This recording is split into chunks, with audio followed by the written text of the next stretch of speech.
We are raised on a simple, powerful promise: if you work hard, you will get ahead.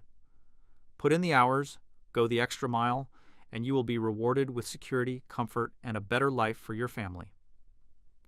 This belief is the engine of the middle-class dream, yet for millions, that engine is sputtering.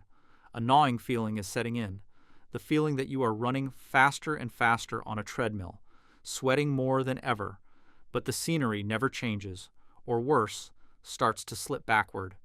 Your paycheck might be larger in number, but your financial freedom feels smaller. Your responsibilities have grown, but your savings haven't. You are working harder, yet feeling poorer.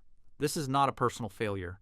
It is the symptom of a modern economic trap, one built on invisible forces and outdated rules. In this video, we walk you through the specific interconnected mechanisms behind this trap. We move beyond cliches about frugality to understand why the traditional playbook of hard work is now leading to dead ends, and more importantly, where to find the exits. If this feeling is all too familiar, let us know in the comments. What's the one financial pressure that makes you feel the treadmill speeding up? Don't forget to subscribe for more insights that help you build real wealth, not just a busier life. The first layer of the trap is woven directly into the fabric of our jobs. We operate under a powerful illusion that our salary is a direct, fair trade for our skills and effort. In reality, for many salaried professionals, the paycheck is often a cover for a different transaction: your fixed income in exchange for your unlimited time. You're not paid for a task, but for your availability. This creates a dangerous erosion of your actual worth. Imagine you're hired at a salary of $60,000 for a 40-hour work week. Your hourly rate, in theory, is about $29. But when the job silently demands 50, then 60 hours a week, that hourly rate plummets to $20 or less. You are effectively giving yourself a pay cut with every extra evening or weekend you work without compensation. The reward for being competent and diligent is frequently more work, not more money for that work. This bleeds directly into the promotion paradox. You strive for that next title, believing it to be the answer to your financial strain. You get it, along with a 10% raise, but the new role comes with 50% more responsibility, after-hours demands, and mental load. The slight bump in your paycheck is dwarfed by the significant increase in the time and stress you must invest. You have moved higher on the ladder, but your rate of pay for your life energy has actually decreased. You are now trading more of your most finite resource, time, for a proportionally smaller piece of the pie. The ladder you are climbing is against the wrong wall.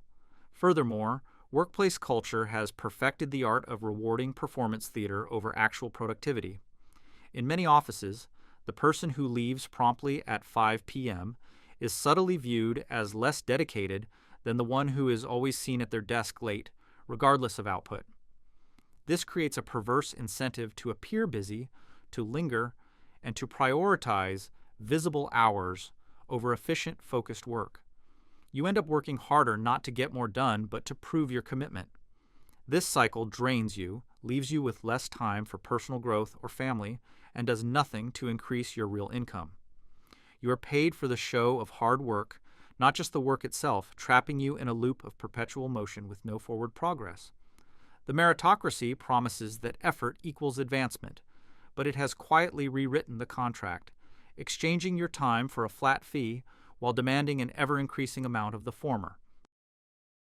At its heart, the middle-class trap is a story about two different types of income and two different relationships with work. Most people in the trap have one primary source of money: their job. Their income is active and linear. They trade hours for dollars. If they stop working due to illness, burnout, or layoffs, the money stops almost immediately. This is trading time for money, and there is a brutal, built-in ceiling. There are only so many hours in a day you can sell. The wealthy, or those who escape the trap, understand a different game. Their focus is on building or acquiring assets. An asset is simply something that puts money into your pocket, whether you are actively working on it or not. This includes rental properties, stocks that pay dividends, a business that can be managed by others, or intellectual property like a book or a course. This creates a fundamental gap. While you are exchanging your hours for a single paycheck, someone building assets is creating multiple overlapping streams of income that work autonomously. Their real estate generates rent every month. Their stock portfolio pays dividends every quarter. Their online course sells every day. This is passive or residual income. It works while they sleep, take vacation, or focus on something else. The middle-class earner must constantly paddle to stay afloat. The asset builder is constructing a boat with an engine. Both may be moving, but one is exponentially more scalable and sustainable. The cruelest part of the trap is that working harder at your job often directly prevents you from building assets. After a 10-hour day of mentally draining work, how many people have the bandwidth to research the stock market, manage a property, or write a book? Your job consumes the very energy and focus needed to build your escape route. Furthermore, the reliable paycheck, while comforting, uses up your capital. Your surplus money often goes toward a slightly nicer car or a vacation, consumption, not investment. You are using your resources to recover from your job, not to build a bridge away from it. The asset gap widens, not because the wealthy work harder in hourly terms, but because their effort is directed toward owning things that generate money, not just toward generating money directly through their own labor. You are selling water by the glass. They are digging a well and laying pipes.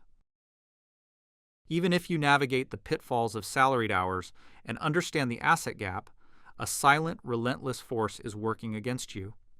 Inflation. But not the general inflation you hear about on the news. The problem is the specific, brutal inflation of the core pillars of middle-class life. The cost of housing, healthcare, and education has skyrocketed over the past decades at a rate that dramatically outpaces the growth of the typical salary. You work harder and earn a 3% raise, but your rent goes up by 10%. Your health insurance premium increases by 15%, and your child's college tuition grows by another 7%. You are running up a down escalator. Your increased effort is not buying you a better life. It is merely fighting to maintain the life you already have. Compounding this is the issue of stagnant wages. While productivity, the amount of economic value generated per hour of work, has increased steadily for decades, the share of that value going to workers in the form of wages has flatlined or fallen. The fruits of your increased efficiency and harder work are largely flowing elsewhere. To shareholders, to executive bonuses, to complex corporate structures, you are doing more with less and being paid the same for it. The connection between your productivity and your pay has been severed. This means that even as you become more valuable to your company, your paycheck does not reflect that true value. You're being paid based on an old market rate for your labor, not its current output. Then comes the tax bracket illusion, a sneaky psychological and financial blow. You finally get that significant raise or work massive overtime, pushing you into a higher marginal tax bracket. While only the income over the threshold is taxed at the higher rate, the net increase in your take-home pay feels disappointingly small. The government and other fixed costs take their larger share first. You expected a big leap in disposable income, but you only received a small step. This often leads to feelings of frustration and futility. Why did I kill myself for this, you wonder? The system seems to punish the visible signs of advancement, making the extra effort feel like a bad deal. You're caught between the pincers of rising costs on one side and stagnant, heavily taxed wages on the other, with hard work failing to provide the force needed to pry them apart. When the pressure from stagnant wages and rising costs meets the exhaustion of relentless work, a dangerous escape valve is often used: debt. Debt is the glue that holds the middle-class trap together, and it is often taken on with the best intentions. To cope with the stress of a demanding job, you might finance a nicer car for a comfortable commute, or put a lavish vacation on a credit card because you've earned it. To keep up with social expectations, or to provide a good life for your family, you might stretch for a house at the absolute top of your mortgage approval limit, or furnish it with monthly payments. This is lifestyle debt, and it creates a fixed monthly reverse income. Every month, before you can even think about saving or investing, a significant portion of your hard-earned paycheck is automatically siphoned off to service past decisions. This debt does not create future value. It pays for depreciating items and consumed experiences. The car loses value, the vacation memory fades, but the payments remain. This transforms your financial life from a game of growth into a game of survival. You're no longer working to get ahead, you're working to stay current. This spiral tightens the trap's grip in a profound psychological way. With large, non-negotiable monthly debt payments, you become terrified of losing your primary job. That fear eliminates your leverage and your freedom. You cannot afford to take a risk on a new, potentially better-paying career path if it involves a temporary pay cut. You cannot speak up against poor working conditions or unfair demands because you need that next bonus to make a loan payment. Your debt has made you a captive to your current source of income. The very tool you use to make your hard work feel rewarding, the financed rewards, now forces you to work even harder under worse conditions, just to keep the lights on and the collectors at bay. It is a perfect self-reinforcing cage. The debt you took on to make the treadmill bearable is now the reason you cannot step off it.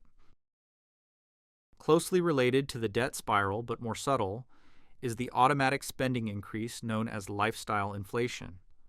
This is the natural human tendency to increase our spending as our income increases.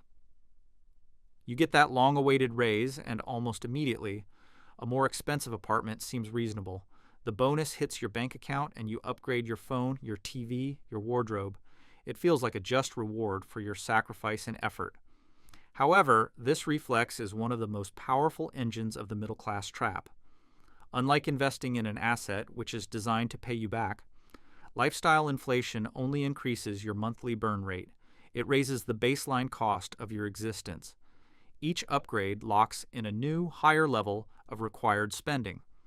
The old apartment cost $1,500 a month. The new one costs $2,000.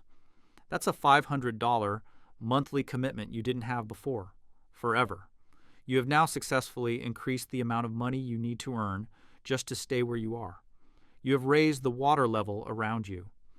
That raise you fought for didn't create a financial cushion. It was instantly converted into a thicker, heavier chain of recurring expenses. You are back to living paycheck to paycheck, just on a slightly fancier treadmill. This behavior is constantly encouraged by marketing and social comparison. We are bombarded with messages that success should be visible: a newer car, a trendier neighborhood, exclusive vacations. After the grind of hard work, indulging feels like the only logical compensation. But this reward system is financially hollow. It confuses income with wealth. True wealth is what you keep and put to work, not what you spend. Lifestyle inflation ensures you never accumulate real wealth, no matter how high your income climbs. You become a high-income earner with low net worth, perpetually dependent on your next paycheck because you've committed it all to maintenance of a standard of living you feel you deserve, but that your savings cannot independently support. You're paying a hidden tax on your own success, a tax that funds a more expensive prison. Escaping the middle-class trap does not mean abandoning hard work. It means redirecting that effort strategically, from propping up a broken cycle to building a new, sustainable one. The first and most critical shift is a change in goal. Instead of single-mindedly chasing a higher salary, make your primary goal financial resilience. This means building an emergency fund that covers 3 to 6 months of lean expenses. It means aggressively paying down high-interest consumer debt. It means lowering your mandatory monthly overhead. Resilience reduces your fear and gives you breathing room. It makes you less desperate, which paradoxically makes you more able to negotiate, take calculated risks, and say no to unpaid overtime. Second, you must fiercely protect your time and redefine how you use it. Your time is your primary capital, more valuable than the paycheck it currently buys. Begin to carve out non-negotiable hours each week, even if it's just 2, that are not for your job and not for passive recovery. This is building time. Use it to learn a high-value skill related to your field that could allow you to freelance. Use it to study personal finance and simple investing. Use it to create a small, sellable product, an ebook, a digital template, a guide based on your expertise. The goal is to start a project where your effort today can generate a return tomorrow, not just 2 weeks from today in a paycheck. Finally, redefine what work means. The work that breaks the trap is not the work you do for your boss. It is the work you do on your own financial ecosystem. This includes the work of setting up automatic transfers to your savings and investment accounts, paying yourself first. It is the work of researching a single index fund to invest in each month. It is the work of using a windfall to pay down a credit card instead of buying a new gadget. It is the work of networking not just for your next job, but for your future side business. This is effort invested in systems that generate options and independence. Start small, be consistent, and protect these activities as if your future depends on them, because it does. You're gradually shifting from being a tenant in your financial life to being the architect. The middle class trap is not a personal failing. It is the result of an economic landscape that has shifted while the old playbook remained unchanged. Working harder at the same game is a recipe for exhaustion and stagnation. The way out is not through less effort, but through smarter, more deliberate effort. It requires recognizing that your time is your most valuable asset and that true security comes from what you own, not just what you earn. The path forward is about becoming a builder, not just a consumer or a laborer. It is about directing your energy toward creating resilience, acquiring assets, and building systems that work for you over time. Break the cycle by questioning every assumption. Is this extra hour at work worth my hourly rate? Does this purchase improve my life or just my image? Can this money serve my future self instead of just my present desires? Escape from the trap begins with a single conscious step away from the exhausting cycle of reactive effort and toward the purposeful work of building your own foundation. The goal is not to stop working hard, it is to finally have your hard work pay off for you in a lasting way.